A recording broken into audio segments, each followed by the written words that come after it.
Hello, good morning, everyone. Welcome back to day 2 of the conference. As you see, we are going to start. We're going to pick up on a particular point that was raised in yesterday's session, looking specifically at participation. What's the nature of participation? How is that going to impact on novel technologies?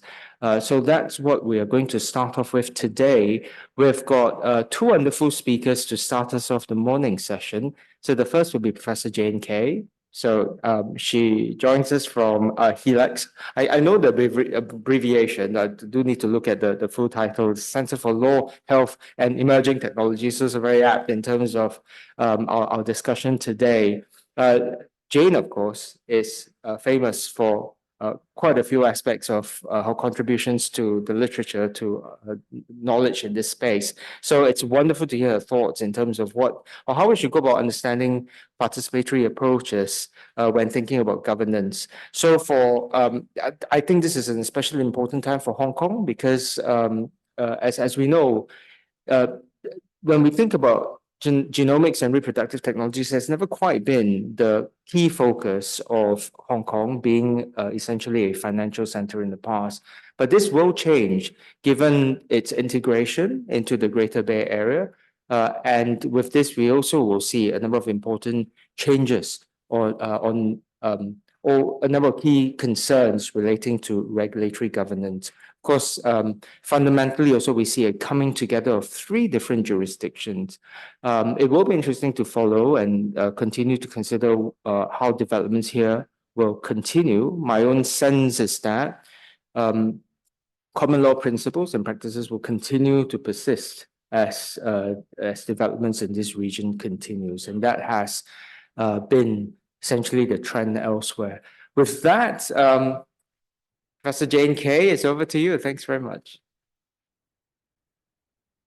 Thank you very much for that very kind welcome. And thank you for the organisations for inviting me to this auspicious event. And it's very nice to be in Hong Kong again. I also wanted to thank the previous speakers because I'm building quite a bit on the work that's already happened through this workshop or this conference. And so I also thank you all for being here, and I welcome your thoughts.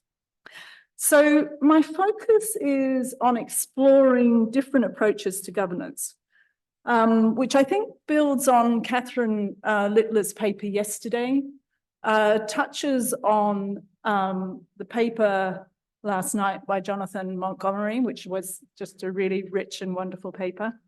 And I'm going to focus really not so much on the ethical principles, but how we take those into process and what governance mechanisms are needed to help embody, enact these values. So I focus on 2 theories of governance, which I think might help us here. I'm going to focus on adaptive governance, which comes from environmental science and also responsible research and innovation. But for the limitations of time, I'm just going to gloss over those quite quickly. But my focus is very much on emerging technologies such as gene editing, stem cell research, robotics, digital technologies, and AI. So the outline of my talk, what are the challenges raised by emerging technologies and what are the implications of those for governance? What is adaptive governance? How does it compare to responsible research and innovation? And finally, I'm just going to draw some very rudimentary conclusions. So what are the challenges raised by emerging technologies? Can you see okay? So the features of emerging technologies, I think, raise specific issues for governance. And what we're seeing at the moment is an unprecedented pace and potential and scale of innovation that we really haven't seen before. And I think there needs to be people and time, most importantly, for reflection, planning, and future scanning. And I'm not quite sure that that's happening in the way that we need it to happen. There's also a layering of technologies. So we see gene editing and AI being used together. And of course, this is highly problematic when there are different regulatory regimes for each technology. The other thing is that innovation is not linear, and there's a danger that we lose technologies as we have competition or our regulatory mechanisms aren't appropriate. And so we need to anticipate and allow for timescales to vary for implementation, and the fact that innovation will bounce around. It will be in industry, it will come into the clinic, it will be developed and refined further. And so we see innovation happening in different places. And I think governance needs to respond to uncertainty and the fact that there are a lot of combinations that may play out and be issues for governance. So what are the implementation issues?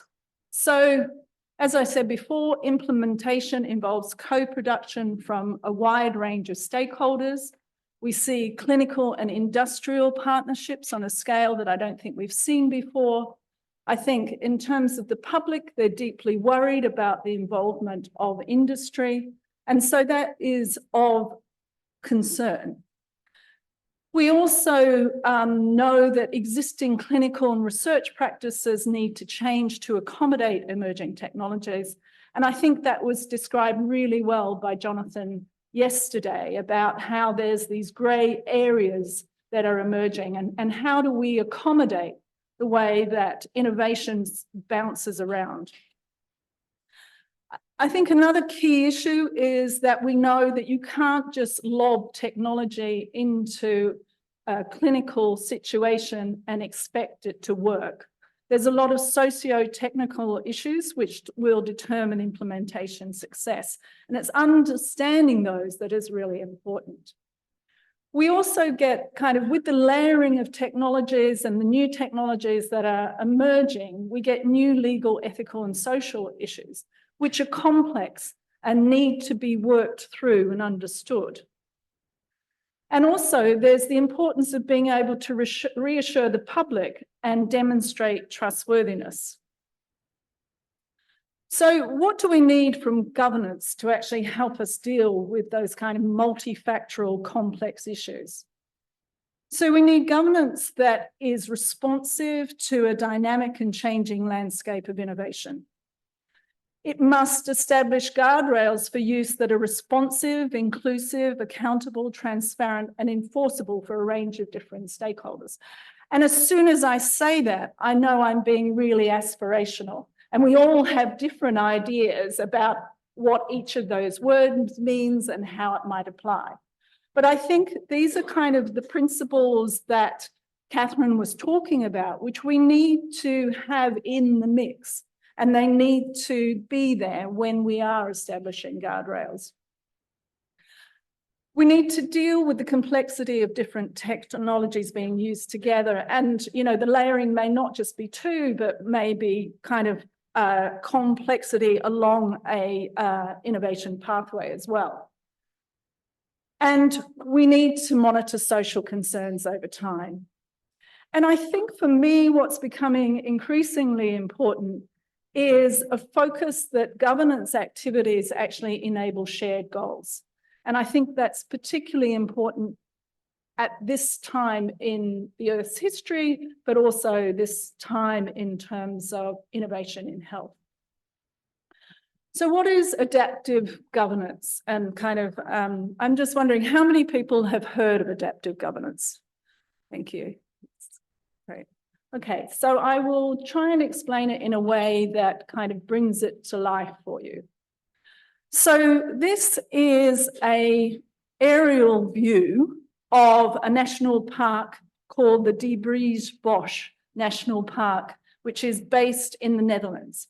And when you look at this, it's very complex. So adaptive governance has really been developed around environmental issues, and a lot of work's been done around water issues. So this is a water basin, and you can see and start to imagine the kinds of interests that are at play in this environment. So you have a river, you have the grey, which is towns and urban areas, and there'll be interest there, industry or people wanting to use the river for recreational activities. You have the wetlands, which is the dark green, where there will be conservation moves to support wildlife from in this very unique area. And then you can see the fields of agriculture. So you have competing demands of farmers wanting to use water or use land. And so all of this is sort of this picture, this photo gives you an indication of all of the issues of all of the interests that actually surround this river running through a landscape. And then on top of that, we've got issues which are kind of beyond the local. So we've got environmental issues of oceans and rising, water levels rising, global warming. We have degradation of the landscape. And as you know, that rising water levels are a massive issue in the Netherlands. So this kind of shows the complexity of issues that adaptive governance has been trying to deal with. So adaptive governance is an analytical approach that takes its foundation on the interdependence of social and ecological systems. So as I was talking about technology before being dependent on the social to be implemented, we see this kind of relationship going on here. It's designed for constantly changing conditions, especially where decisions need to be taken under high uncertainty. We know that the environment is highly unpredictable, that we now have huge swings in weather that we didn't have before. And it's a situation, as I described by that photo, where multiple actors are involved and decisions that require action across multiple scales and levels. But what adaptive governance does is brings attention to the self-organizing capabilities that extend beyond government, such as networks and partnerships. So the process of adaptive governance involves the systematic adjustment of governance processes using lessons learned from prior policy outcomes. And I think this learning dimension is a really key part of adaptive governance. It relies on policy experimentation, and we all might go, oh, that's not sure we like that. The monitoring of systems being governed so that you know how things are changing, what responses are, and also keeping institutional learning within the system. It requires the engagement and deliberation by a wide range of state, non-state, and community-based organisations, and aims to better satisfy the wants and needs of multiple stakeholders. And the aim is that it assists in the development of long-term sustainable policy solutions to highly complex problems. And my argument in this paper is that I think that emerging technologies in health actually come under that description quite well. So what are the methods that are used?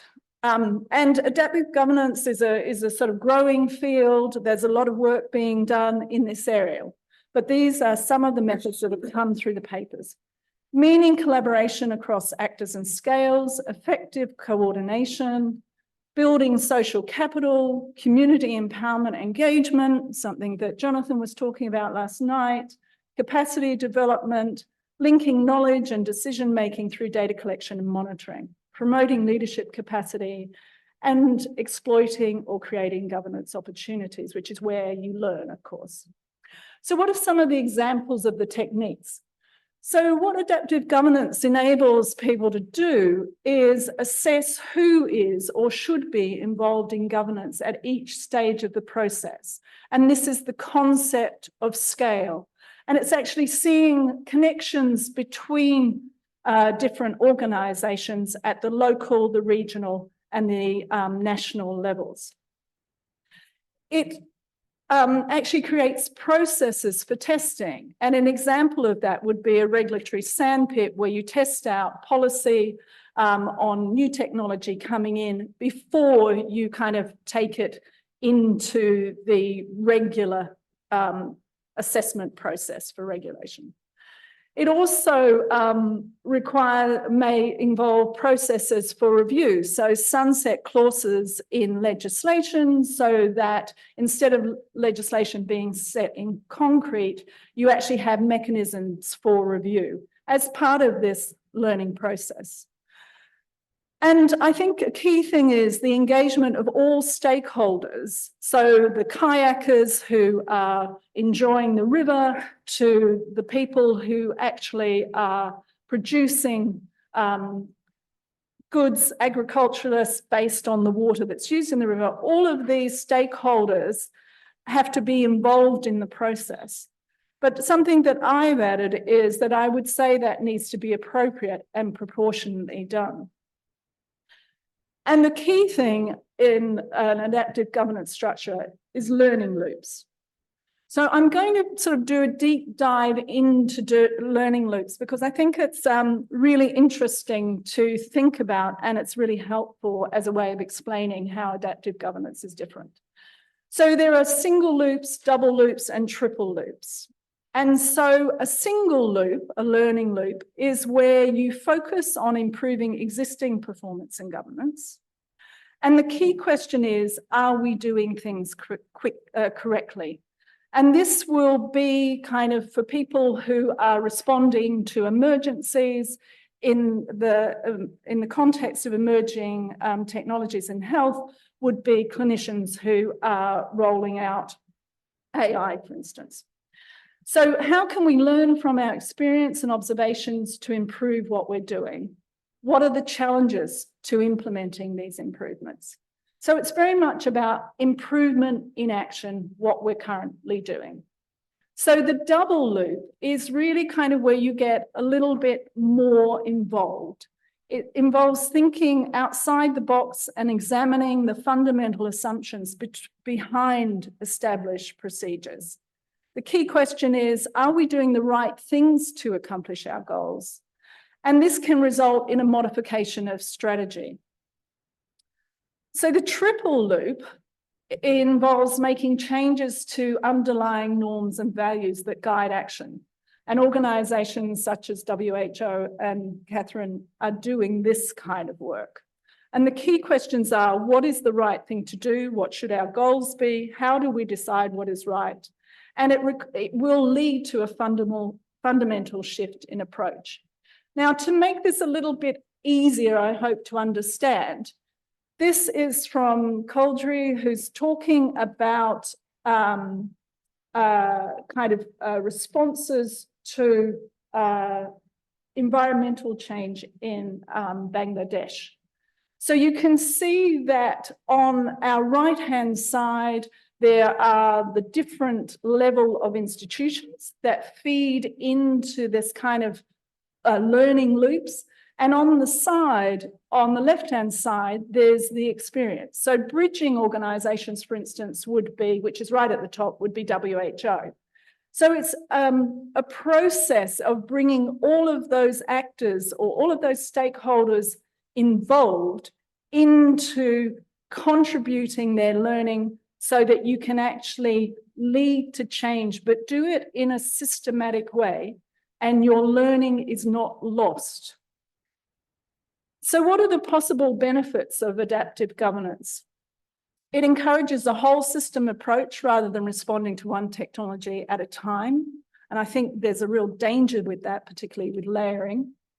It recognises that all stakeholders need to be engaged, not allowing one to dominate. And I think that is kind of a difficult thing to achieve. It enables co-production of governance choices.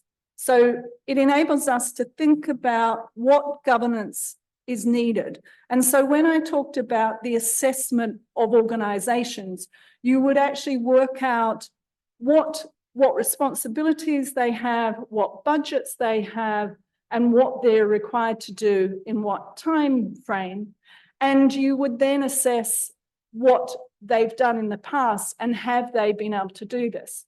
So for example, in Bangladesh, they found that the local authorities were tasked with first response to an emergency situation, such as a tsunami, but in actual fact, they had no budget. So an impossible thing for them to do. So as Catherine said yesterday, you need to make sure that the resources are with the people who can make the decisions, and I would add, who are doing the work. Potentially, adaptive governance allows the resolution of conflicts. That also is a very hard thing to do and requires the right people in the room and the right methodologies. I think it also enables the conceptualization of common goods, such as data trusts. And so when you think about the national park in the Netherlands, it was very much about how can we manage this resource for the good of everybody without people actually taking too much out, without the environmental effects being too catastrophic that they have implications for everybody. They destroy the resource. And I think I would like to explore how we can use that concept a little bit more when we're thinking about emerging technologies, when we're thinking about data lakes, when we're thinking about how we organize ourselves and how we govern these changes to healthcare. So what are the concerns with adaptive governance? It requires commitment, sustained effort, resources over time, needs strong leadership and vision and focus on emerging technologies. The case studies that we have come from environmental governance and not from health, though people have been talking about there are a few papers that I've found that are focused on COVID, for instance, which is an emergency where governments have responded. But also I wonder how much the health context already has some of the elements of adaptive governance. And I think that work needs to be done. So I'm just going to move quite swiftly to other approaches. And I'm picking up on responsible research and innovation because within Europe, it is such an important concept. So what is responsible research and innovation? It anticipates and assesses potential implications and societal expectations with regard to research and innovation. RRI foregrounds 4 areas of action: anticipation, responsiveness, reflexivity, and inclusion to foster inclusive and sustainable innovation. So what does that actually mean? So RRI is about including all actors, so very similar to adaptive governance, and considering specific key issues and process dimensions. So it is talking about being anticipatory and reflective, responsive and adaptive, open and transparent. So the process developments are diversity and inclusion. And as Catherine said, that's one of the things for WHO. I think it's an issue that is massive for all healthcare initiatives. It also requires all of the things of good governance that I put in my aspirational list: transparency, reflection, adaptive change. So these are all built in, baked in to RRI. But one thing that RRI has in a way that adaptive governance doesn't have is that it has these 6 policy agendas: ethics, gender equality. We wonder if that should be expanded. Governance, which I've been talking about, open access, public engagement. So I would say that the agenda is set in a way that it isn't with adaptive governance. So what are the benefits of this approach? So it's a policy that has been adopted by the European Commission in 2011. And so it applies to all European-funded scientific projects, but it's spread out further. So now a lot of the UK funders require you to have this dimension to your work. Increasingly, it's a part of our thinking, but also I think that it's moved into the business sphere as a really pivotal idea that can help them with bringing innovation to market. I think the key thing about it is it puts societal interests as a priority rather than just being driven by technological advances. So it's really saying we've had all this scientific innovation, but actually we need to make sure that it actually is looking and caring for social interests as well.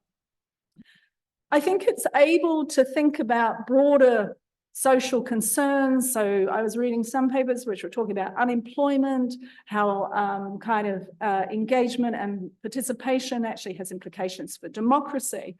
So rather than kind of our bioethics frameworks, which are concentrating on things like privacy and consent, and I'll put my hand up here, I've spent a lot of time thinking about those things, RRI requires you to think more broadly. And I think that's really important and very helpful. As I said before, the clear policy agendas provide practical guidance for innovators and business. So in conclusion, emerging technologies in health raise considerable challenges for governance. And I think in particular, when we're thinking about the layering of technologies, the pace of technologies, and the way that we get these generic technologies which go across broad sectors. And I'm thinking of something like AI that actually is affecting all aspects of society, but also will be rolled out across so many areas of healthcare practice. Adaptive governance is an approach that aims to inform decision-making based on learning loops and inclusion. And that's, I think, the thing that really makes this a really interesting kind of approach, because it's about bringing in lots of people, but sustaining that over time. And I'm not saying that that's an easy thing to do. On the contrary, I think it's a really difficult thing to do. But I do think we need responsive, a dynamic governance that can actually help to ensure that the technologies that are being developed are developed in a way that doesn't lead to the loss of innovation, but also helps us to think about the social, technical issues involved in bringing in innovation into healthcare. So unlike RRI, adaptive governance does not have set parameters, but like these two kind of approaches to governance are still developing. And RRI has been applied in terms of innovation that's going to be rolled out in health. But I think adaptive governance really hasn't. And kind of the work of myself and my team is starting to think about how that might apply. Will this be a useful idea? However, both approaches offer tools that could be used for the governance of emerging technologies in health. And so I think we need to kind of take this work that's been done in different areas and really kind of scrutinize it and look at it really carefully and see what lessons and what tools could be used in this field. So I just wanted to say thank you to you as an audience for your attention. But I also wanted to thank the teams at HeLEX at the University of Oxford and the University of Melbourne in Australia. In particular, I wanted to thank Tess Witten, who is doing her PhD on adaptive governance, and we have learnt so much together. I also wanted to thank Jessica Bell, because she's really helped my thinking on data trust. And Tess and Jess were responsible for doing a lot of the heavy lifting for a brochure foundation meeting that we had exploring adaptive governance before COVID, which seems like a long time ago now. And also Megan Prichter, Nisha Shah, Sarah Kaye, Michael Morrison, Miranda Morby, and of course, Mark Taylor. And a thank you to our funders, the Brochure Foundation, the SRC, Wellcome Trust, and Melbourne Law School. So thank you very much.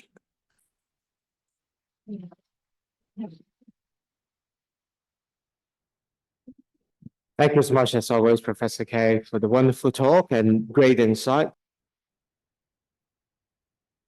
Our next speaker is going to share with us on an exciting development here in Hong Kong, and that's the Hong Kong Genome Project. I've got the pleasure of working with Dr. Derrick Au as a member of the ethics committee that he chairs of this particular project. Dr. Au, as you see, has got an illustrious CV as well, having led the Bioethics Center at the Chinese University of Hong Kong, and he's continuing to steer development in this very important initiative that I've mentioned, which is the Hong Kong Genome Project. He's going to speak to us about an ethics framework that has been developed in guiding this development. So, Dr. Au, welcome. Forum is yours.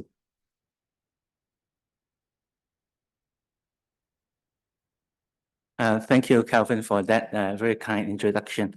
The very warm invitation from Calvin actually came with two uncertainties for me. The first uncertainty is that as a convener of the Ethics Advisory Committee of the Hong Kong Genome Institute, I wasn't sure whether I'm the right person to speak to a public occasion to make observations on the ethical framework of the Institute, because I'm not really an insider, I'm not really an outsider. I'm a bit in between, so that's a bit of uncertainty. I'll go on to say how I solved those uncertainties. The second uncertainty has to do with the deliberations of the Ethics Advisory Committee. Much of it is internal processes. So I can't really use the internal processes to illustrate how things actually work. Okay, so that has to do with the subject matter or the content that I can freely use here for an open public. Not that there's anything secretive or especially sensitive in internal processes. It's just the position of the convener has to do with the deliberations. So the first thing I did was actually to write an email to the CEO of the Hong Kong Genome Institute to ask for permission to first talk about this topic in this capacity and also use some of the information within the institution. And he, Dr. Leung, came back really quickly to say, of course, yes, I'm free to do this. The second question has to do with what open information I can use. And I thought I could try the GPT to see if there's any open information advice from the GPT.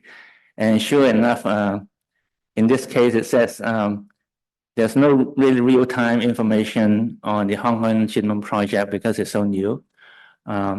So that was not helpful, but it did came with some reminder that if we talk about governance of national, in this case, Hong Kong and SAR population genome project, there's certain focus that good governance would have to consider. And I won't go into these 6 points, it's familiar to the audience, but happy to know that there's quite a good correlation with these 6 points with what actually happened in the Hong Kong Genome Institute since its establishment and the implementation. So without knowing what was in the field, the right expectations, internally, this actually has happened to different extents, but everything has been considered. So it's a bit of reassurance that we must be doing something which is broadly consistent with the general expectations of good governance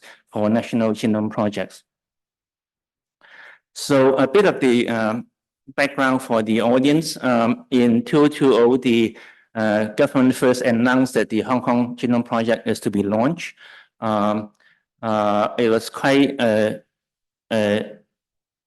piece of news in Hong Kong because Hong Kong is not really known for pushing ahead for innovative emerging technologies. Hong Kong is more a financial center, as Kevin mentioned. It's not really what Hong Kong was usually known for. But I bring to your attention, there's an open piece of document in 2021. The government actually had to report to the Legislative Council on the implementation progress of the Hong Kong Genome Project. This is a really I think it's a really well-written brief for the legislature. It's detailed, but it's really concise and focused as well. And I will quote just 2 paragraphs from the opening part of the brief to give you really it's the best summary of the establishment of the Genome Project that I can see from literature. So to implement the Genome Project, the Hong Kong Genome Institute was actually established with just maybe about a year of preparation. It's really the efficiency that you see in Hong Kong.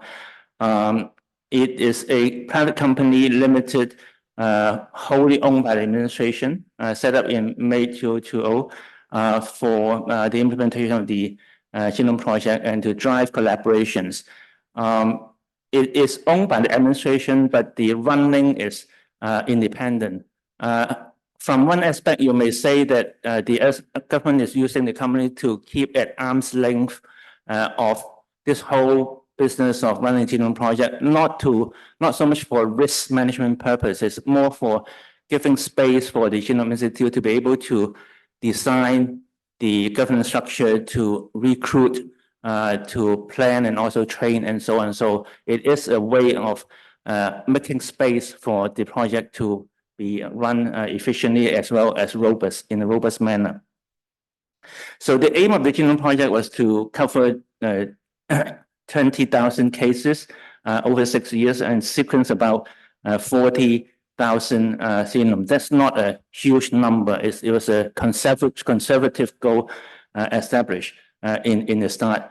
The pilot phase started in mid-2021, so we are now 1.5. We are now my subtraction problem. We are now 2.5 years into the implementation projects, and as I will mention later on, we are a bit ahead of the schedule.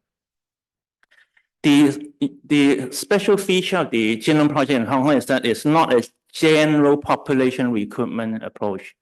It is starting, at least in the pilot phase, recruiting patients and family members with undiagnosed disorders. That's often rare diseases in children or in pediatric cases, and also cancers with clinical clues linked to possible hereditary genetic components. So that is the pilot phase. And for that, the Genome Institute developed collaborations with 3 partnering centers: the Hong Kong Children's Hospital, Queen Mary Hospital, which is the teaching hospital of the Hong Kong University, and Prince of Wales Hospital, which is a teaching university of the Chinese University of Hong Kong. So 3 major centers collaborating who will help with recruitment and also part of the informed consent process. I say part of the informed consent process because the informed consent process also is associated with some degree of pre-test counseling, genetic counseling. And pre-genetic test counseling, the capacity is very much built in the start from the Genome Institute alongside with the university. So this is quite a close partnership in the process. So the recruit patients and security analysis will then be fed back to patients once available to aid the diagnosis of clinical management. So this is not purely a population research project. It is partly also to help the clinical management. In the course of searching for information to prepare this, I noticed that this is quite a good article from the insiders now. It's written by people in the Hong Kong Genome Institute. Annie Chu is the lead genetic counselor of the Hong Kong Genome Institute, and we're working very closely with the Ethics Advisory Committee. The last author, Brian Zhong, is the scientific head of the Genome Institute, and he works very closely with the scientific advisory committee of the Genome Institute.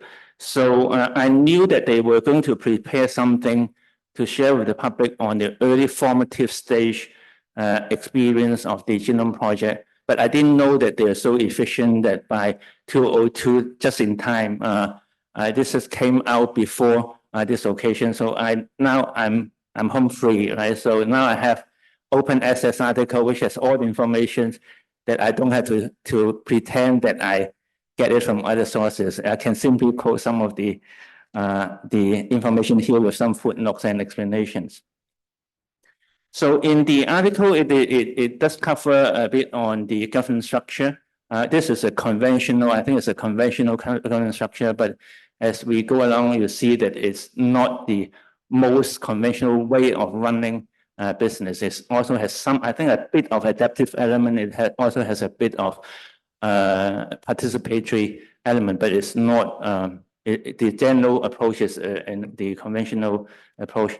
And under the board of directors, there will be six. There are six advisory committees, including the ethics advisory committee.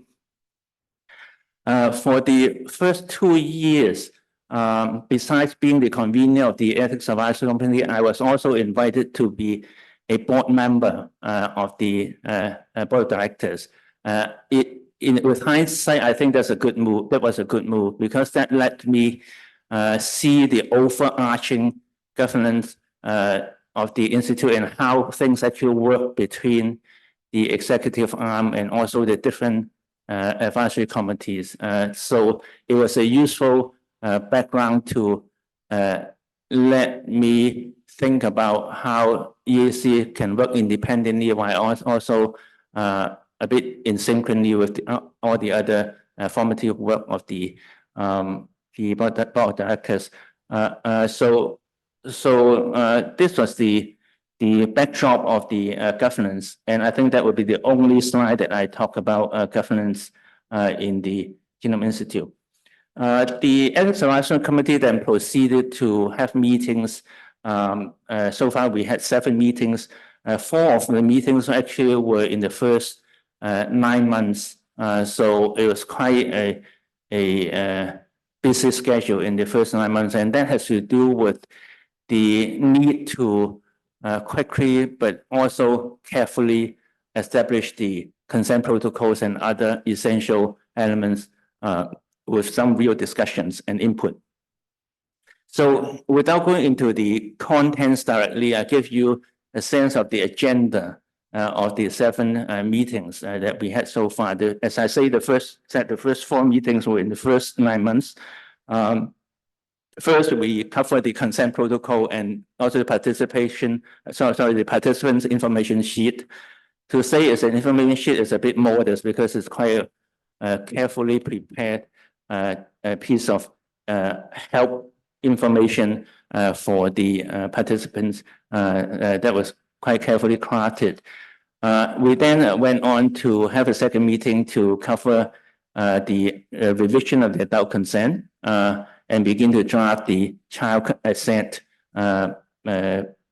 documents. In the third meeting, we endorsed the final revised version of the adult consent and also the revised version of the child consent. So this is a continuous dialogue process. It's not just a one-go endorsement approved kind of process. And very substantial inputs were given by the advisory committee members, including Kelvin.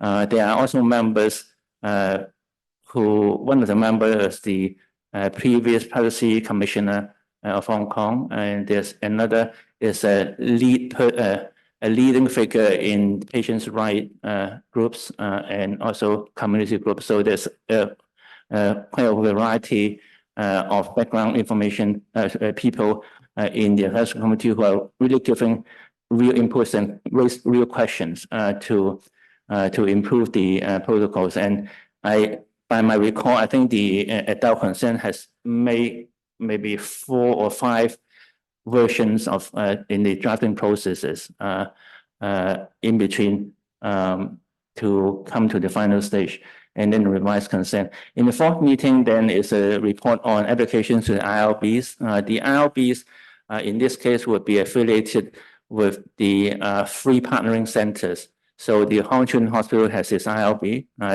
Of course, Hong Kong U and Queen Mary would have its ILB, and same for CHK.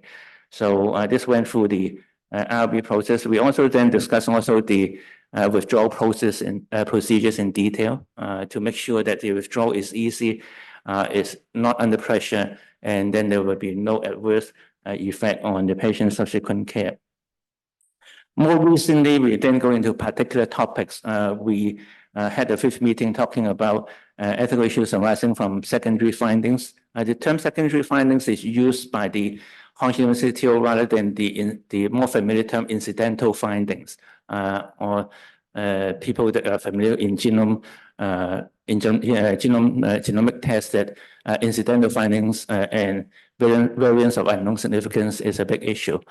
So in the Genomics Institute, this is treated as secondary findings, and I'll explain slightly subsequently.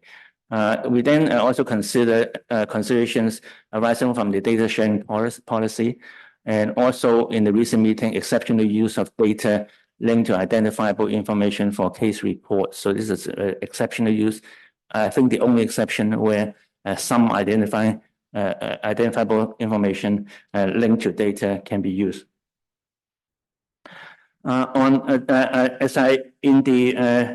In the title of the presentation, I said I'll go on to some selected issues, and this is the first one. In the adult consent, it was the framework is that we consider this to be a broad consent in the sense that we are asking participants to donate samples, collect clinical information, and also to allow sharing of the identified data for future approved research studies. The consent will also has a separate clause to allow opt-in and opt-out of receiving secondary findings. So if someone is not comfortable with knowing all the incidental findings, you can simply say, I don't want those information, and just focus on the referral problem. The adult consent has as I said, the very important part, detailing the right to withdraw. This is the child and adolescent assent, and as I say, stroke consent, because for really for children aged 16 to 18 with the gated competent idea, and also legally, I think a child who understands the what is going on and what the consent is about can also give as consent. So there's now an area where the slight uncertainty of how do you treat participants who are aged 16 to 18. You shouldn't treat them as a child to let the parents consent for them. You can't just let them consent by themselves because the parents would have quite a strong input at this point. This is not a compromise, but really to use still using the gated competent idea to have participants who are aged 16 to 17 to be signed by both the parents or the legal guardian, also co-signed by the participant. And there will be age-appropriate materials helping the teenager to help them to understand the process. So it's not just one piece of information document for everyone. It's a separate age-appropriate information for the children. I think this is the part where the participation really came in, and I may say that the Hong Kong Institute did not already have a position on this when it comes to the advice of the seek advice from the advisory committee. So actually, the advisory committee actually gave suggestions on the framework, and then it eventually materialized and became the adopted framework. I mentioned a couple of times the information booklet. This is nicely prepared, not just because it's colorful, but really even the use of language was quite careful, and they went through some reading reading processes to allow a layperson to read the booklet to make sure that it's understandable before it's used. Secondary findings I mentioned used instead of incidental findings. The reason may be slightly obvious in this case because in the pilot phase, as I mentioned, we are recruiting patients who with undiagnosed disorders or cancers. So this these participants came with a primary purpose, or at least a primary reason for being referred, okay? Therefore, using the term secondary finding in this case would be appropriate in this context, okay? I'm not saying that we should always treat incidental findings as secondary findings, but in this context, it would be appropriate. So this is more led by the Scientific Advisory Committee, and they consider the approach and the definitions of what to report as secondary findings, and 13 genes are currently included in the analysis. And this is, of course, also being reviewed in future. The genes that cover, some have to do with cancer, hereditary related components, and you see that the reporting of the findings is not the same for adult and children. I won't have time to get into it, but again, some audience will be familiar that the issue of predictive testing for children is by itself quite a difficult issue in genomic testing. So we have to be more careful on what to test and what to disclose and what burden to put on the child in the early stage of their life. So it's a bit more conservative there, but also because it's an action consideration, whether you can do anything to act on the piece of information at the time of disclosure. So this is both considered. So my last two slides. So far, I think I won't give an evaluation on this probably because I'm part of it, working on the advisory committee. But I think my observation is that so far things seems to be working. The approval is smooth, the implementation is smooth. We're ahead of schedule. Very low dropout rate. I think the dropout rate is something like 0.2% drop rate, which is about 1/10 of most of the projects elsewhere. And I think that has a lot to do with the rather meticulous process of having some degree of pre-testing, counseling, and support before in the recruitment phase. And it also has to do with the already background trust between the clinicians and the participants. So you're not recruiting from cold, you're recruiting through the clinicians who are already trusted. I think that has to do with the very low dropout rate. Building genetic counseling capacity is a big issue in Hong Kong. We have really thin genetic counselor capacity in Hong Kong. So I think one of the unintended consequences of having the Genome Project is that suddenly there's an attention to attract and identify good genetic counselors who can help with this project. In the process, I think it becomes a highlight point for Hong Kong to quickly move on to develop the capacity. Right now, there's a consortium on genetic counselors trying to build a code of ethics and also the first round of professional organization for the genetic counselors. So the Genome Project has spun off this additional attention to genetic counseling in Hong Kong. And generally, I observed that there has been quite real learning and improvement in the Genome Project. My observations, the last line observations on other challenges, one has to do with sharing identifiable information. You can't totally restrict sharing to the identified information, because if you want to really do reports like case series reports, you have to link it to medical record information, and you have to have some way of following up the patients in some way as well. So this was recently addressed in the last meeting of the Ethics Advisory Committee. There's an issue of disclosure of genomic information to family members in absence of consent. This is just recently discussed in the advisory committee, initially discussed.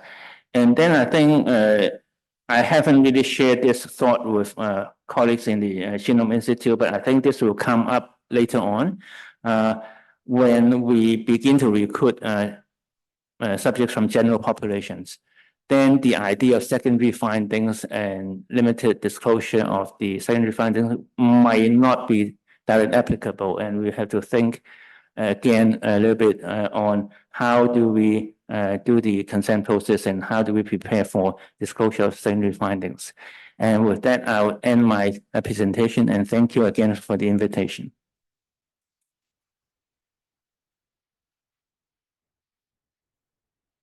Thank you so much, Dr. Au, for this very rich perspective.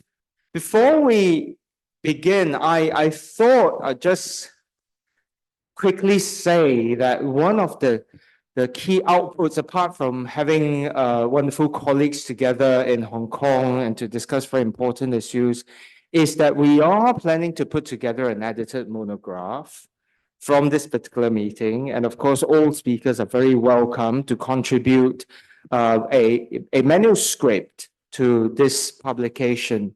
So we thought that this output will be a good way to mark the 10th anniversary of the center, and also very timely because, as Dr. Au has earlier mentioned, in Hong Kong, technology is the new push. So previously, it's been very much on finance and perhaps technology relating to finance.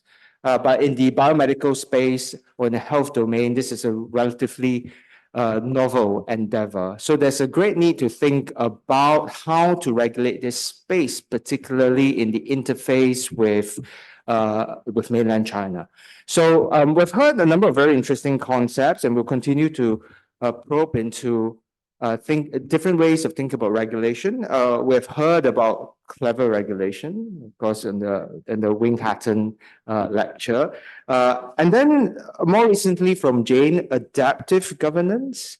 So in a separate conversation, I'll be very interested to hear about how to think about adaptive governance, if there are any limitations to that, because now there's quite a bit of discussion on transition. So when we think about something that's adaptive, it's somewhat different if we're talking about a need for a new paradigm. So it's not so much about adapting, it's to transit altogether to something new. And of course, we hear, as Jane has alluded to in her talk, a lot of language in that direction when we think about climate change. So what we're doing now is just not going to work, and merely adapting is not enough. So at least that's where the discourse is at the moment. So that's a conversation I think that's helpful to pick up. We talked quite a bit about participatory approaches, problems with thinking about exclusion and inclusion.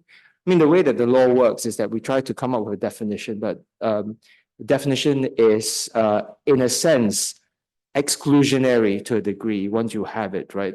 It cannot possibly capture everything. And then, of course, we'll have to deal with the consequence of that. We consider a number of ethics framework. I think it's also a great occasion to try to probe into what exactly is the underpinnings of an ethics framework that's been adopted, for example, by the Hong Kong Genome Institute or the Hong Kong Genome Project.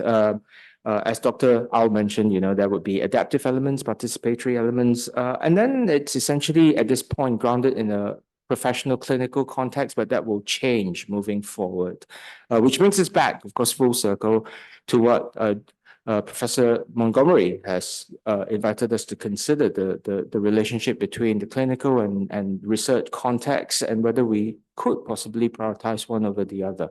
So we are going to switch gear into a somewhat different topic, but linked, of course. Again, the theme of governance is a prominent feature. We're delighted to have with us Dr. Sarah Chan. She has, of course, written a lot about the topic, and we're delighted to have her speak with us on embryonic futures. What could that possibly look like? So as you see, Sarah, impressive CV as well with the Usher Institute right now at the University of Edinburgh. We're delighted to have you here with us today. Sorry that you've missed some of the presentations yesterday, but there'll be an opportunity to catch up with our speakers then. So with this, welcome again. Thank you, Sarah. Over to you. Okay, so today I'm going to talk about regulatory governance and the human embryo in the UK context. So the theme of this conference, of course, on regulatory governance, we all have a good idea what that is, right? Except that the more I thought about it, the more I realized that there are multiple meanings to the term, multiple senses in which we might think about regulatory governance. Is it the governance of regulators, i.e. the way that regulators are governed? Is it the regulation of governance, the way in which regulation establishes governance structures? Or is it the governance of regulation in the sense of how the process of regulation, of how making policy itself is governed? And in relation to human embryos, I think it's perhaps all of these things. Regulation, especially state regulation, implies something more formal than governance alone. Governance implies something more dynamic than regulation alone. And in the area of human embryo research, all of these three areas, the governance of regulation, the regulation of governance, and the governance of the process, are all important. In this area, we are currently facing at least three areas of emerging technology that are likely to pose challenges to the present state of regulation. These are the use of genome editing technologies in the context of human reproduction, the possibility to grow human embryos in culture beyond 14 days, and the generation of what, for want of a better term, we might call embryo-like structures, that is the self-organization of pluripotent stem cells to form things that look and behave, at least in some ways, very much like embryos. I am assuming in giving this talk that most people are at least passingly familiar with the regulatory regime for human embryo research in the UK, but to give a recap of the key features, in terms of reproductive uses of embryos, IVF is permitted by the legislation, pre-implantation genetic testing for a range of purposes is permitted, and most recently mitochondrial replacement in reproduction has become permitted. In embryo research, regulated under the same regime, but with some slightly different rules, we have, of course, the 14-day rule that embryos may not be grown beyond 14 days in culture, and the range of things you are allowed to do to embryos when they are destined for research is much wider. So techniques such as nuclear transfer, the generation of admixed embryos, and the use of genetic modification are all permitted, but only for research. And mitochondrial replacement therapy is that sort of exception to the you can do some things to embryos that then become permitted for use in reproduction. So all of these three challenges fall outside what is permitted by the existing regulation in the UK, albeit they do so as we're going to see in different ways. So embryo-like structures, or whatever we want to call them, these structures, if you like, have been referred to by a number of different names since the point at which it became possible to generate them. So in the very early debates, they were referred to as synthetic human entities with embryo-like features, which then became synthetic human embryo-like entities. They've also just been called synthetic embryos. Terms such as embryoids, blastoids, gastroloids, referring to different forms of what is essentially, and one of the key papers describes it as self-organization of pluripotent cells, which sounds like something to the lay ear very much different to a synthetic embryo. So I'm going to continue to use the term embryo-like structures, but in the knowledge that there are a range of different terms out there. I think as the debate progresses, it's important to recognize that the language we use will matter. Self-organized pluripotent cells, synthetic embryos, again, sound like very different things. And we might compare this with language around genome editing and genetic modification. Genetic engineering has one connotation, gene therapy has another, designer babies has yet another. And in the discourse over mitochondrial, well, whatever we want to call it, donation, replacement therapy, the more technical terms, or the more popularized three-parent babies, the words that we use in these debates do make a difference. Nevertheless, I'm going to continue with embryo-like structures for want of a better word. These things, whatever we want to call them, pose a challenge for regulation in a number of different ways. We say embryo-like, but are they embryos? What is an embryo? Or rather, are they similar enough to embryos that we ought to be considering and regulating them in the same way? So the question of what is an embryo, whether biologically, morally, or ontologically, has been raised repeatedly in the discussions over embryo-like structures and how they should be regulated.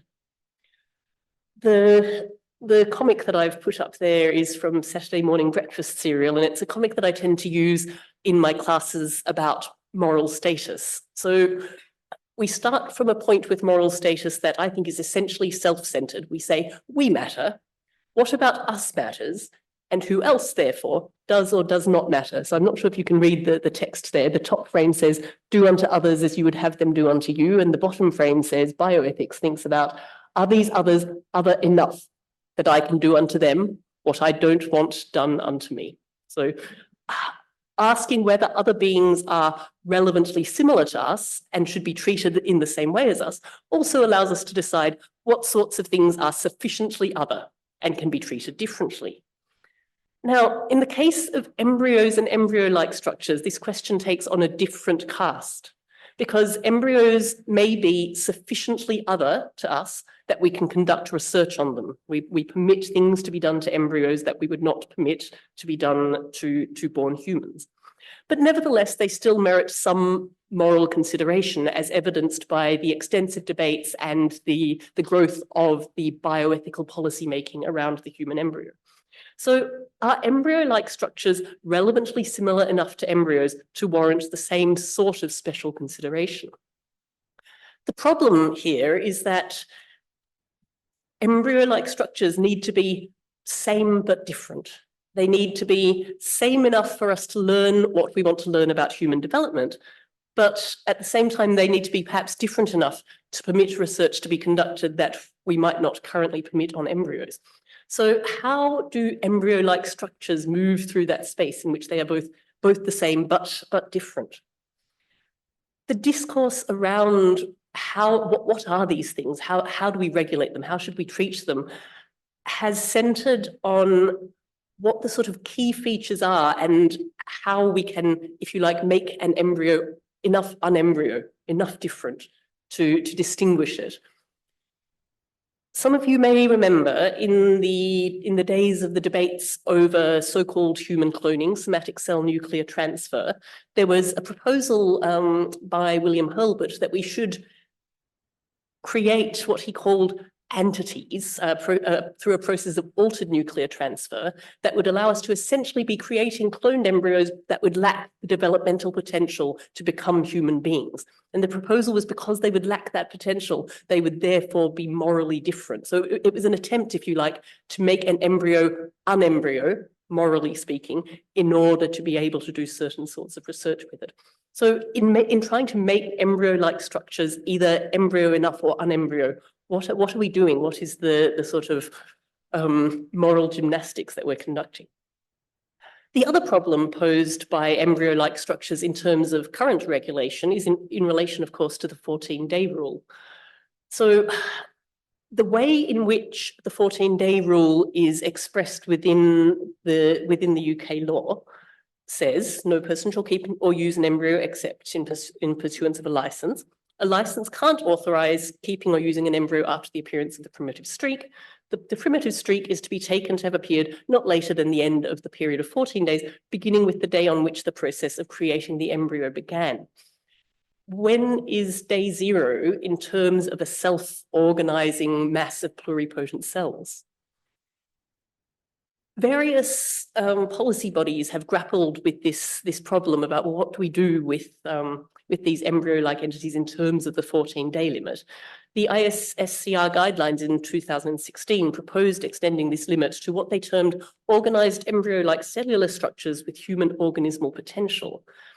But the problem here, the only way to test whether or not embryo-like structures are completely equivalent embryos and have human organismal potential would be to conduct what we might think of as the forbidden experiment, allow them to develop to that point where this capacity would be evident, transfer them and see if they actually develop. And of course, that would be extremely problematic. So this invokes what I think of as the 14-day paradox. It's precisely the processes that need to be studied, that we want to study in order to understand development, that the 14-day limit is designed to avoid. So the development of more specialized structures, differentiating tissues and so forth, the emergence of what we might consider to be morally concerning properties. So if and when embryo-like structures start to have morally concerning properties, they might start to be objects of moral concern, but their utility depends on those properties and their ability to mimic the process of development that produced them. So I think we need to take a step back and say, what is the significance for regulation of something being either embryo or unembryo. Now, much current and past discourse has tried to focus on what makes an embryo biologically in order to determine what makes it of concern morally. And we see this recapitulated again and again in the debates over various iterations of embryo research. So in the sort of late 90s, early 2000s, when we were thinking about human embryonic stem cells, much of the debate focused on totipotency and complete human organismal potential versus pluripotency.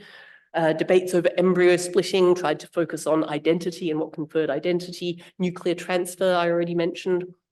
But the question of what is an embryo in the regulatory sense is only loosely connected to the question of what is an embryo in the moral sense. So although the moral status of the embryo was, and to some extent remains, a key contested issue in the ethical discourse over embryo research, the lines that have come to be drawn in regulation do not delineate areas of permitted activity that correspond to moral status as such. In other words, the question of how we should regulate human embryos is not the same as the question of what is the moral status of the human embryo, as I'll go on to explore. But so our question should really be, what makes an embryo a regulatory concern? So as I said, moral status and regulatory status are not at all the same thing. So despite the intense debate over moral status and the characterization of positions on a spectrum from thinking that either embryos have full moral status, deserve protection equal to born humans and their destruction is impermissible, versus the idea that they have no moral status, they deserve no special protection, destructive uses and research should therefore be permitted. And what's often called the gradualist or intermediate position, which says, well, moral status must be acquired at some point during development. It's often said that the regulation that we have that allows embryo research, but only under certain conditions, reflects this gradualist position. But actually what it does is place the embryo in a different kind of category altogether.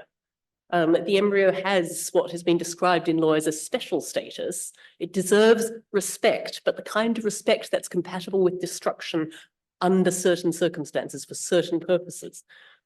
And the 14-day rule, in fact, suggests that respect for the embryo requires destruction before a certain stage, before something happens, before the post-14-day embryo might become either something with moral status that we would then have to care about and treat a different way, or perhaps might become something the existence of which might threaten the present moral order. So the embryo for the purposes of regulation is not just one kind of thing, but multiple things. It represents a research resource, it represents a repository of reproductive potential, it represents a repository of genetic choice, perhaps. So Katie McMillan has argued that embryos under the existing regulation are what she calls liminal entities. They are in the process of becoming. And the question is, what might they become?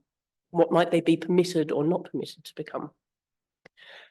In order, I think, to understand this, we need to take a closer textual look at the law. So the law's position on embryo research in the UK is often casually stated as saying, well, embryo research is legal but regulated in the UK.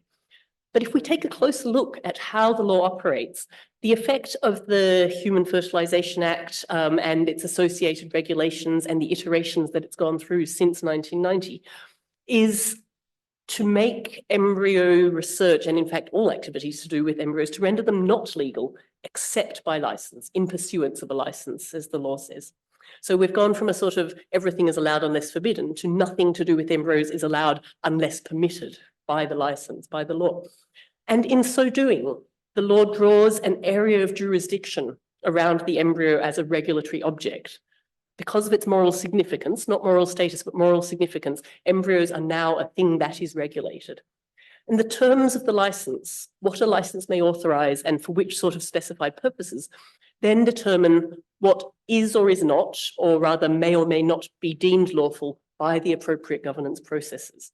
So even when a license may authorize something, that doesn't mean that activity is lawful. It still needs to be authorized in pursuance of a license that is granted through the processes of governance. So this is where the interplay, I think, of, at least in one aspect, of regulation and governance come in.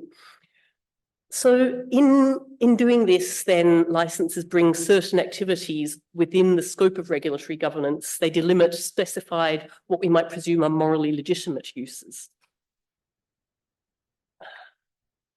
Okay, so now we come to the concept of the permitted and the non-permitted embryo.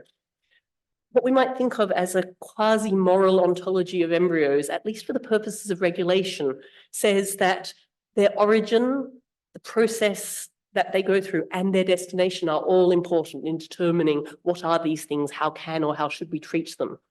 Whether an embryo originates from natural versus synthetic gametes or modified or non-human gametes is important. The processes that it undergoes, so genetic modification or adding cells to it, all determine whether an embryo is permitted or non-permitted, and the designation of a permitted embryo is for reproductive purposes. So, in other words, by splitting embryos into permitted and non-permitted populations, this is how the law currently distinguishes between research and reproductive purposes. And the wording of the law, a license may not authorize. So there are certain processes a license may not authorize, for example, the transfer of a non-permitted embryo. So this rules certain things currently outside the scope of what can even be allowed. A license may not authorize this, no matter how much the relevant regulatory committees might currently debate it. So those three challenge areas that I spoke about fall, I think, into different regulatory categories with respect to the way the law currently stands. Reproductive genome editing is not permitted. So genome editing of a human embryo renders it non-permitted for the purposes of reproductive transfer. Growing embryos beyond 14 days is currently impermissible under the law. So it's not just that the embryo itself would become non-permitted, it is not permitted to do that. And embryo-like structures are potentially unregulated. It's not clear at all where they fit into the present position. So we have the not permitted, the impermissible, and the unregulated. Okay, what does this tell us about the possible futures of embryo research and its regulation? What is regulation doing here, or rather, what is it perceived to be doing? Nearly 25 years ago, Margot Brazier, commenting on the work of the Warnock Committee in the emergence of what she calls regulating the reproduction business, comments that unregulated embryo research was simply not an option. Regulation was the price for ensuring the legitimacy of such research. And it's important to realize that it's not merely regulation, but regulation by means of the criminal law. This is quite, in some ways, unusual for regulation of science. So offences under the embryo research regulatory regime can be punishable under the criminal law. And Amel Algrani and I looked at this and concluded that there was some symbolic importance going on here with the invocation of criminal law. By symbolic importance, we don't mean that it is a token only, but if we look at it, it's not the case that the only thing that stops scientists doing all sorts of terrible things to or with embryos is the threat of criminal prosecution. In fact, in the time up till we did this analysis, I think there had been virtually no breaches of licenses under the regulation. Most breaches were accidentally keeping embryos beyond their use-by date. I think in the years since there's maybe been one to do with selling gametes, but it's not that scientists are out there pushing the boundaries of the law and being sent to jail because of it. So there's a performative aspect to governance here. The drivers of science and innovation, what we want to do with science, what it is desired to do with science, are conditioned by an ethical consciousness of the seriousness of what's being dealt with here. And so the role of regulation here isn't just to say what's allowed and what's not allowed, what's permitted, non-permitted, or impermissible. It's also important to look at how the regulation itself has been produced, how it works in tandem with the structures of governance, to not just set out a static regulatory regime, but to govern a dynamic and changing area of research. We might characterize the view that regulation was the price of legitimacy as being somewhat transactional. And I want to argue here that regulatory governance is less about what we might think of as a transactional or adversarial framework, where scientists want one thing, but they have to pay a price in order to be granted the license to do that. And more of a contractual cooperative process. So an agreement is made by which mutually acceptable and desirable goals of science within society are achieved. And so I want to paraphrase Margot Brazier's words and say regulation, including the process by which the regulation was produced, is maybe not the price, but the keystone of legitimacy. And the legitimacy both of the form of governance itself and thereby of the activities that are governed. I think it's also important, though, to realize that if it's a price, sorry, that had an animation on it for reasons I don't understand. If it's a price, and I'm not sure it is a price in the transactional sense, but it is one that in this area, scientists are lining up to pay. So the drivers of we need ethical discourse, we need to understand regulation, we need regulation that is adequate to cover this area, are very much in this area coming from the scientists who are doing the work and saying, we are in a bit of an ethical wilderness here, what are we doing? Regulation confers not only legitimacy, but it gives certainty, it gives confidence in acceptability, it might confer what has been referred to here as a social license. And the process of making regulation itself requires governance. So in order for the regulation to be legitimate, the way in which it was produced needs to be governed. So in the area of embryos, I think we can view regulatory governance as a process by which technological objects move into and through, and in some cases, perhaps even out of spheres of regulation. The questions we need to be asking are what makes something a legitimate target for particular forms of governance? I talked about the creation of embryos as regulatory objects. And I think we might look here at the disanalogies between the embryo in vitro and what made the embryo in vitro suddenly a legitimate and necessary target for regulatory governance versus the regulation of embryos or fetuses in utero. And then we also need to ask what sorts of activities necessitate. And I wrote the imposition of governance, and then I thought that's not right because it has a feeling there that governance is something that has been put on to science, whereas, as I said, science is as much in need of governance. So the invocation of governance, what kinds of activities need governance to render them legitimate? Julia Cavalieri, in response to the development of embryo-like entities and the possibility of growing embryos beyond 14 days, has characterized and rejected the argument from technical feasibility. The idea that we can do this doesn't mean that we should or should be allowed to do it. But can does imply should regulate. In other words, the possibility or the possibilities, I should say, afforded by embryonic futures require there to be governability. So where next for the regulation of the embryo? Duncan Wilson, in his book, The Making of British Bioethics, argues that the Warnock Committee and its role in embryo research regulation and the publication of the Warnock Report and the emergence of the legislation and the whole framework and the process that has followed from that has established, at least in the UK, a particular form of public bioethics entwined with policy making. And we've seen that process recapitulated and evolving through things like the amendments to the Human Fertilization and Embryology Act that went through in 2008, through to the mitochondrial regulation. And I think we are now entering another phase in which public bioethics is going to again need to address embryo regulation policy. And so here we need to look at the interplay between regulatory governance and public policy. We need to ask, what is the process by which we're developing regulation, and how is this process governed? The picture here is taken from, this is one of Duncan Wilson's pictures that he always used to illustrate the making of British bioethics. It's of course Mary Warnock holding an embryo.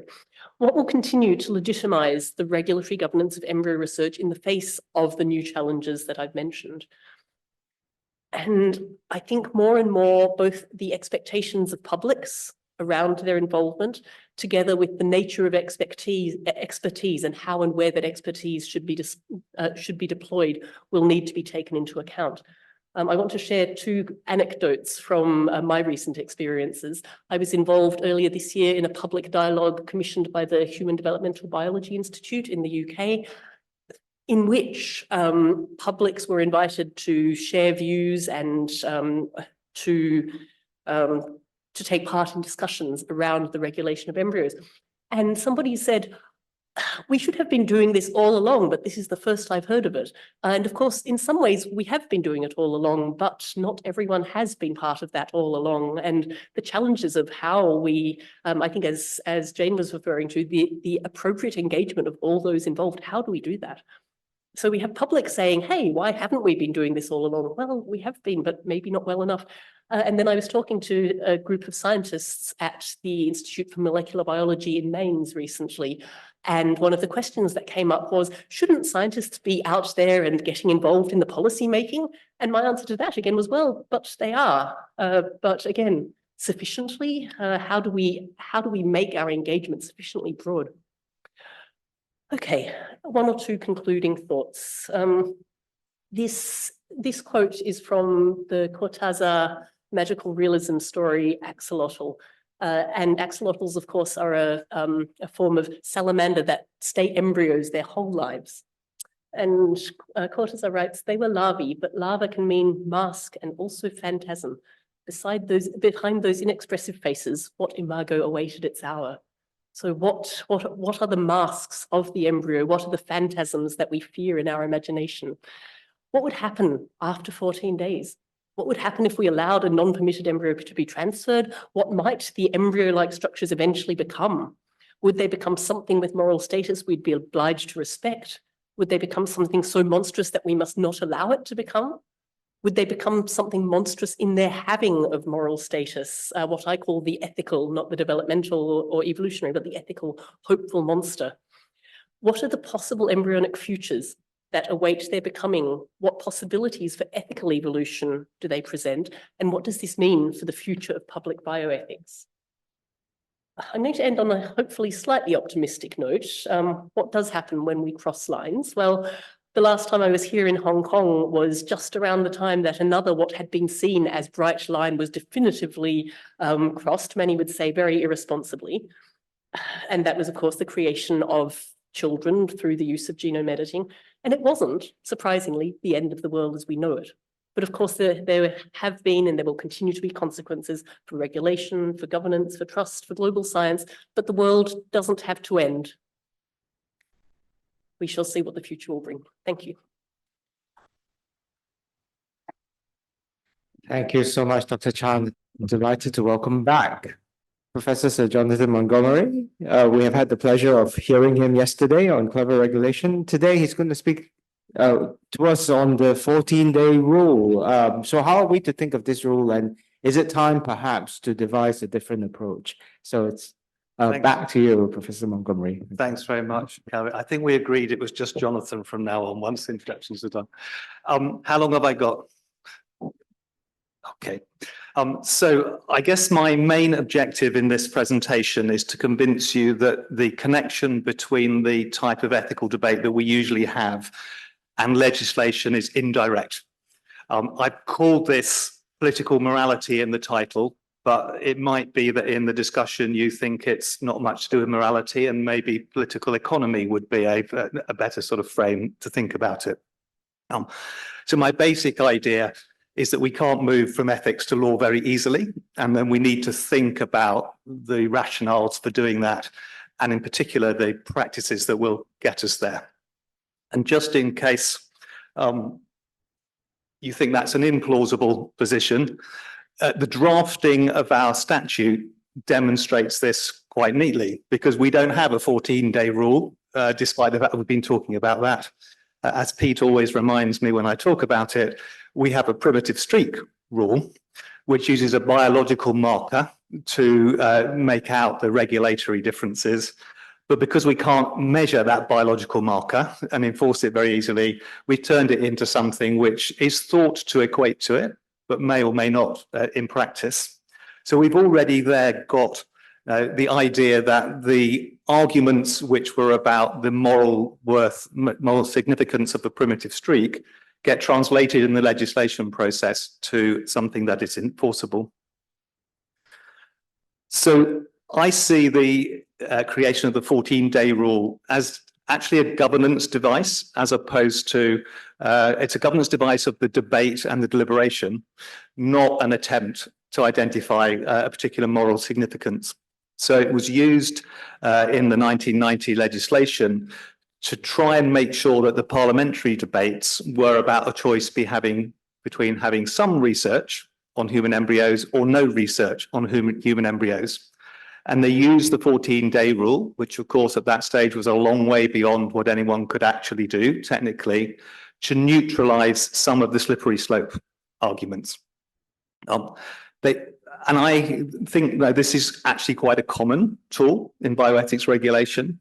I did some work on Article 13 of the Oviedo Convention, so that's the germline prohibition.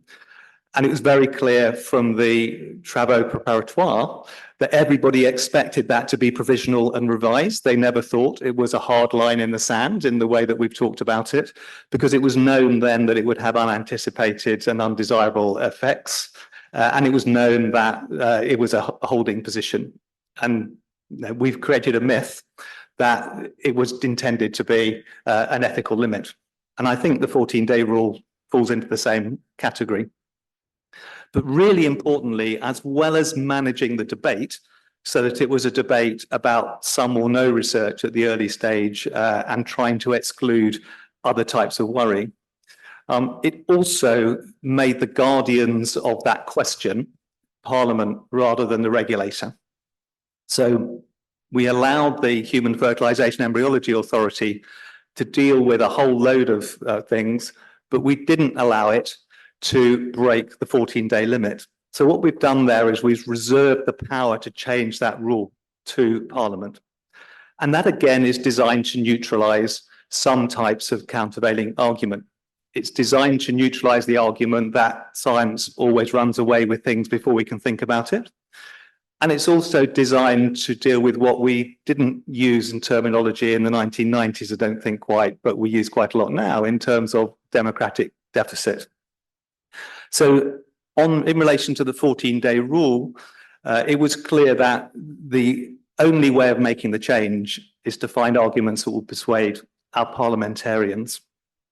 So back in 2016, at the Nuffield Council on Bioethics, we wanted to kick off a debate. The then Chief Medical Officer in England, Sally Davis, didn't think there was any mileage in pushing at the 14-day rule. And we felt that it would take a long time to have a debate about this and we should kickstart it. So we set up a workshop. We had a background paper, which is published in it, and a series of contributions. And the aim in this was to begin a debate, which we thought would take some time. I won't dwell on this slide, I think, because of the time, but we explored the extent to which there was any consensus over the 14-day rule itself, and broadly the analysis both from the literature review and also from the contribution to the workshop from Dave Archard, my successor as Nuffield chair, but also enmeshed in the whole process of the HFEA for many, many years, was that we needed to think about this either in terms of, well, this was an intersection of a Venn diagram where people had beliefs about how we should value embryos that had some common ground, and you could find that in 14 days, which is a sort of overlapping consensus type idea, or that it was more like a social contract that everybody accepted enough, that this was enough of a regulatory rule that they were enabled to allow the process to move forward. And that workshop report is published, and you can see all those contributions on the Nuffield Council site. So as part of this, we found ourselves then that the gateway to moving from a blanket 14-day rule into the ability to think about particular research projects on embryos. So the project that the International Society is recommending depends on us getting through the parliamentary gateway.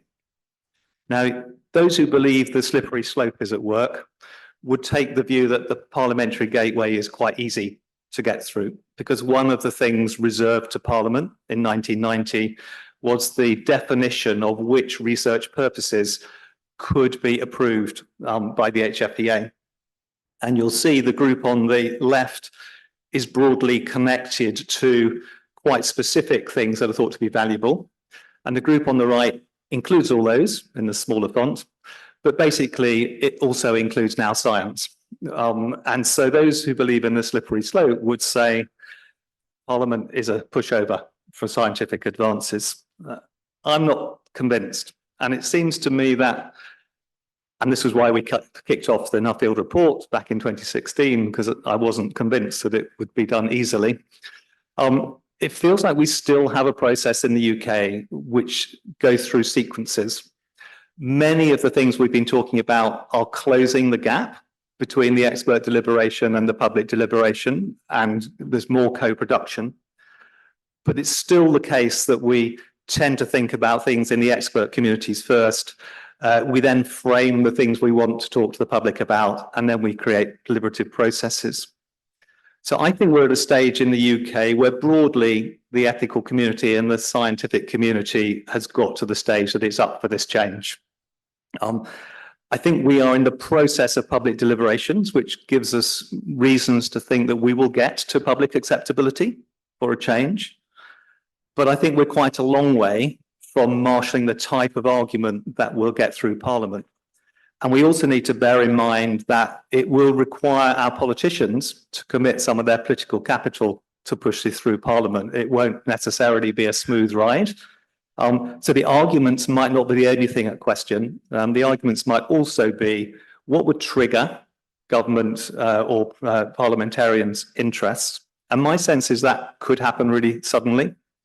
Let's say the government got worried about brain drain and our researchers rushing off to United States of America, and they're trying to push a life sciences agenda for science being a USP of the UK. They might suddenly think this is a symbolic step to be taken to show that.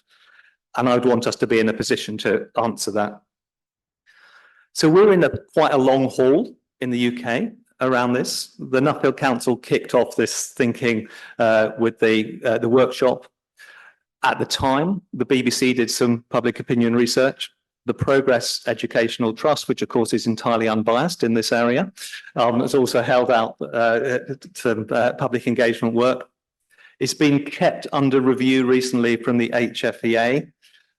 They went out to a public consultation last April and rather quietly issued some proposals, although whether they're really proposals, I'm not sure. But they indicate that this is, people are keeping an eye on it.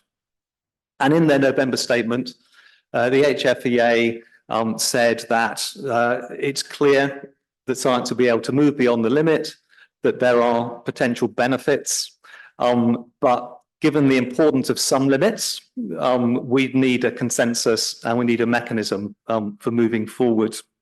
And they acknowledge that that regulatory system needs to be clear. So I think the HFEA is positioning this for the parliamentary move when the opportunity comes.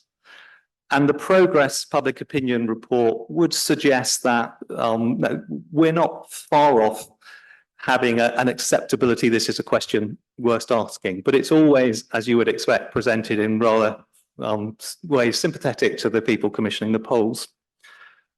So the analysis in the pie chart is of those who are neither opposed or support, or tend to support, or do support. So they've weeded out the quite significant number of people who are opposed before they look at it. And even in that group, they've been able to elicit support for embryo research, but only a very limited appetite for actually changing the time limit. So if you add up the groups who are ready to change the time limit on this, you've got 3% far too short, 10% a little too short, and everybody else either thinks it's about right, far too long, doesn't know or doesn't want to tell us from that. So while there's an awareness from this polling of there being value in the embryo research, it's hard to translate that into a drive for the 14 days. It's also possible to build a case of what would make the public sympathetic to a move. So what are the types of research purpose that would be recognized by the public as appropriate? And there is some recognition of the value of science, 26% increased scientific understanding of human development, but most things are about arguments about areas of research that people can see a human benefit, that they can imagine that they or people they know would deal with. So where does that lead our prospects for reform? So my sense is we've got the expert community broadly in a place where they think this is a step that could be taken. We want to ask what would drive the parliamentary process in this. So I think the drivers for government are quite different from the drivers we talk about in terms of the ethics of science. They worry about opening up a question about whether scientists are trustworthy. We've seen in COVID challenges around that brought to the fore, but they're already there. The government sees science as an important economic enterprise. So they might be triggered, as I said, by a sense of how do we make our particular jurisdiction attractive to investors in science. But there are other political drivers. What would be the risks of reopening the Human Fertilization and Embryology Act? Might we lose 14 days in the other direction? Might there be a resurgence of activity pushing us to say we made a wrong call back in 1990? That's a judgment that I know in different ways senior government scientific advisors make about the government of the day and the issues that will matter to them and the base of the particular political parties. And particularly, this is going to be a bit of legislation that will require quite a lot of effort putting through. So it won't just be the case for this change, it'll also be the case for all the other changes that need to be driven through at the same time. So I spoke last night about the Saatchi Medical Innovation Bill. It's hard to imagine that the government would have put effort into the Saatchi Medical Innovation Bill had Lord Saatchi not been chairman of the Conservative Party, which was the government at the time. And I have heard, but I won't name them, senior clinicians and scientists, saying, well, that is what explains how far it got through the parliamentary process. And that's a realistic element of the question of what might trigger us. So we need to think about, if we want to move this forward, we need to think about the tactics that take a debate we're having about what we think the right step is into an environment where we want it moved into legislation. And I think they're fundamentally different processes, but you might disagree with me on that. But it seems to me that in order to do that, the key tactics are, first of all, we need to be able to go to Parliament saying, you'll still have the type of control that kept a brake on advances in embryo research for, what are we now, 33 years. The only way of doing that, seems to me, is a time limit. And we'll need to sever the idea that the time limit has to be linked with some form of biological marker, because there's not an appropriate marker to come through on that. And secondly, we need to build the case from patient need, not from science need. And we learned from this around the, I'm going to call them mitochondrial replacement therapies, where the pressure for reform came from patient support groups who were able to go to pretty much every MP's surgery and say, here is someone in your constituency who is suffering from this or would gain from this. Very skilled media campaign. But driving it, so the case became, is there a reason to stop this science, as opposed to is there a reason to use it? So by the time it came to Parliament, it was framed very differently from the sort of debates we're having. It was framed in terms of, why are you stopping patients getting therapies that they could have? And that changes the nature of the argument. Now, the HFEA has argued that one of the things that might happen in the next step is that we should try and treat the embryo research 14-day rule in the same way as we did the mitochondrial replacement therapies, which was to introduce a few years before we wanted to use them, a regulator-making power, so that we had a first debate about, well, this might be a good thing to do when the science is able to do something useful. And then you have a second debate, which is sort of, you've already decided this is a good thing to do. We just need to find the circumstances that are right. And to do that through a regulation-making power, which means that you don't have to run through the risk of reopening the whole of the Act. You can only focus on that particular thing. And again, that is a technique for managing the deliberation debates.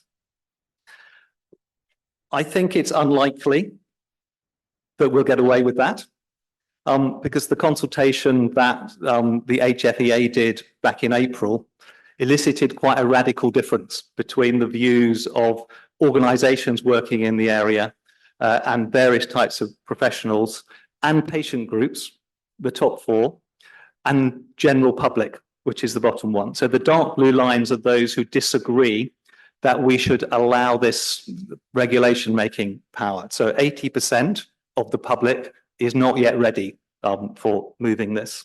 So I think this is something we're going to have to put quite a lot of work in.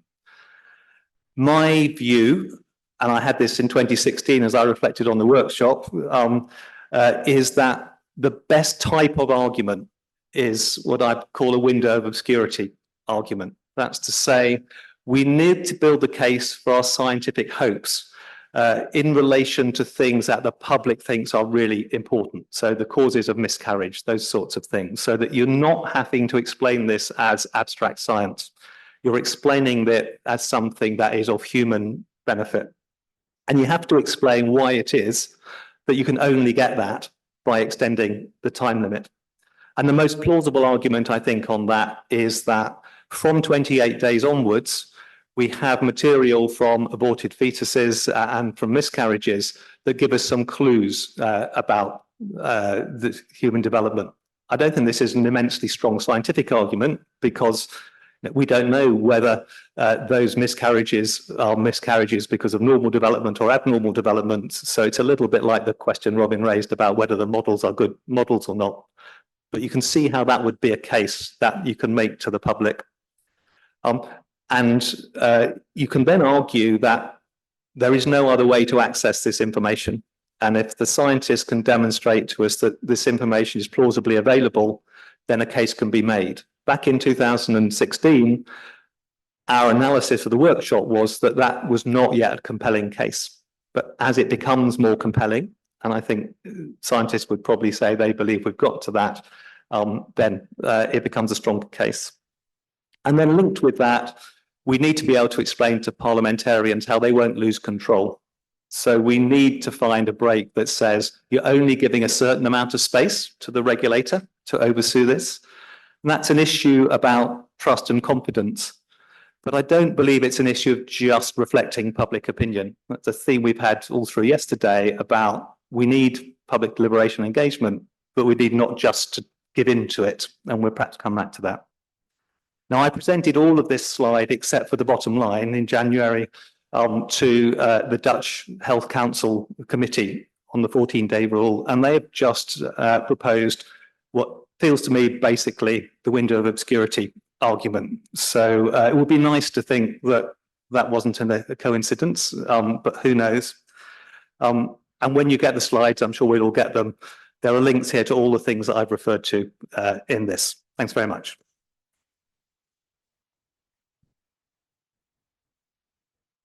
Thank you so much. Fascinating talk there.